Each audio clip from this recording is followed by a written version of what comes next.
Hi friends, இப்போ நம்ம சிறகடிக்க ஆசை பார்க்க போகிறோம். சிறகடிக்க ஆசையில் போலீஸ் ஸ்டேஷனில் நீயா நீயா நீயா அப்படின்னு சொல்லிட்டு 3 தடவை நீயா போட்டுக்கிட்டு 2 பேரும் திரும்பி பார்க்குறாங்க. நீ எதுக்கடா இங்கே வந்த அப்படின்னு சொல்லி கேட்க, நீ ஏன் இங்கே வந்தீங்க அப்படின்னு சொல்கிறாங்க. நீங்கள் தான் எங்கள் அக்கா காணா போனதுக்கு காரணம் இவங்க சொல்ல, இவனுக்கு வேறு வேலையே இல்லை, இந்த கொசு தொல்லை தாங்க முடியல எங்கே போனாலும் அப்படின்னு சொல்லிட்டாங்க. இந்த கொசுவை வச்சு நம்மளை குடைய வைக்கலாம்னு நினைக்கிறான் இந்த சிட்டி ரோபோ. அவனுக்கு ஒரு நாள் இருக்குது அப்படிங்கிற மாதிரி இருந்தது.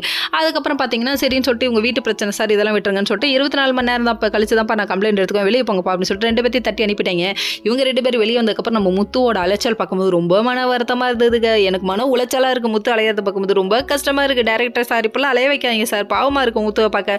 இவர் ஒரு பக்கம் எல்லா பக்கத்தும் காணும்னு சொல்லிட்டு தேட ஆரம்பிச்சிட்டாரு. பைத்தியமே பிடிச்சிட மாட்டேங்குதான்னு சொல்லிட்டு உட்காந்து அழுவ ஆரம்பிச்சிட்டாரு. வேற வழியே இல்லையே, எங்கே சுற்றினாலும் வீட்டுக்கு வந்து அவனுமே ஆனாலும் வீட்டுக்கு வந்து தண்ணி குடிப்போம்னு சொல்லிட்டு வந்து நின்னா அங்கே பார்த்தா பேரதிர்ச்சிங்க, நம்ம மீனா வந்து நிற்கிறாங்க. அப்படியே உசுரே திரும்ப வந்த மாதிரி இருக்கும். அந்த டைம் பார்த்து ஒரு அப்படியே இந்த தொடரியில் வர சாங்கை போட்டு விடணுங்க.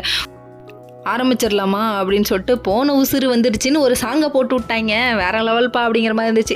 அதுக்கப்புறம் சரின்னு சொல்லிட்டு மீனாவை சண்டை பிடிக்கிறாரு. எங்கே போன இவ்வளோ நேரம், எங்கே எப்படி வந்து அப்படின்னு சொல்லிட்டு கேட்க, அண்ணாமலை இருந்துட்டு இப்போ தான்ப்பா கால் பண்ணலாம்னு நினச்சேன்னு சொல்லிட்டாரு. வீட்டில் உள்ள மொத்த பேரும் சேர்ந்துட்டாங்க. அவங்க எல்லாம் எதிர்பார்த்தது என்ன, முத்துக்கும் மீனாவுக்கும் சண்டை வரட்டும் அப்படின்னு சொல்லிட்டு யோசிச்சுட்டே இருந்தாங்க. நம்மளே அதாங்க எதிர்பார்த்தோம். கடைசியில் பார்த்தா பொசுக்குன்னு கட்டி பிடிச்சிட்டாரு. ஐயோ வெக்கமாக வந்துச்சு, ஷையாயிடுச்சு. எல்லாரும் திரும்பிப்போங்க 2 நிமிஷம் அப்படியே ஃபோனை பார்க்காதீங்க, டிவியை பார்க்காதீங்க அப்படிங்கிற மாதிரி ஆயிடுச்சு. அதுக்கப்புறம் சரின்னு சொல்லிட்டு அந்த கொஞ்ச நேரம் இல்லைங்க என் உயிரே போயிடுச்சு அப்படின்னு சொல்ல பாசத்தில் பொங்கிட்டாங்க 2 பேரும் சேர்ந்து. அதுக்கப்புறம் நீ இல்லைங்கவும் நான் ரொம்ப தவிச்சு போயிட்டேன், இப்பெல்லாம் என்னை விட்டுட்டு போகாதான்னு சொல்லிட்டு அழுக ஆரம்பிச்சிட்டாரு. அழுகாதப்பா, கண்ணை தொடச்சிக்கோப்பா, நான் எங்க அவ்வளோதான் என் கண்ணு வேக்குது அப்படிங்கிறாரு. அட பாவி மனுஷா, இப்படியும் நடிக்க தெரியுமா? Okay friends, next